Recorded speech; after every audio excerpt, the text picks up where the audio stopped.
இந்தால போயிட்டு வந்தாங்க. சூப்பரா எடுத்துருக்காங்க படம். ஃபைட்லாம் என்ன ஃபைட்டு? ஐயோ இதுவும் வர்றானே, ஓனர் வர்றாங்க. ஐயா நசம் பாரு, நான் போறேன். சரி நான் அப்புறம் போன் அடிக்கிறேன். சரி சரி. வண்டி ஓட்டுச்சா நல்ல மாதிரியா போதா இன்னைக்கு?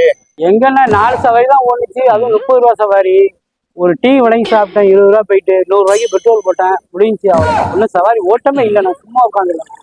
அப்போ சவாரி இன்னைக்கு ஓடல. இல்லைண்ணே, நாளே சவாரி தானே, அதுவும் லோக்கல் சவாரி. 30 ரூபா தான் சவாரி. என்னண்ணா இப்படி சந்தேகமா பாக்குறீங்க? 8 வருஷமா ஓட்டிட்டு இருக்கேன், உங்கள்கிட்ட போய் பொய்யா சொல்ல போறேன் நானு? 8 வருஷமா இந்த வேலையை தான் பண்ணி பார்த்துக்கிட்டு இருக்கேன். உனக்கு தெரியாத ஒரு விஷயம், கேமரா வச்சிருக்கேன் பாரு.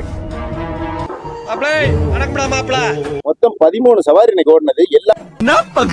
மாட்டிக்கிட்ட பங்கு எல்லாமே 150 ரூபா சவாரி, 30 ரூபா சவாரி ஓட்டணுங்கிற மனசாட்சியோட பேசுறிய என்ன? அப்படியே 8 வருஷமா பத்தி ரெடிட்டு தான் இருக்க. முதல்ல என்ன பண்ற, வண்டி விட்டு நவர் மேல.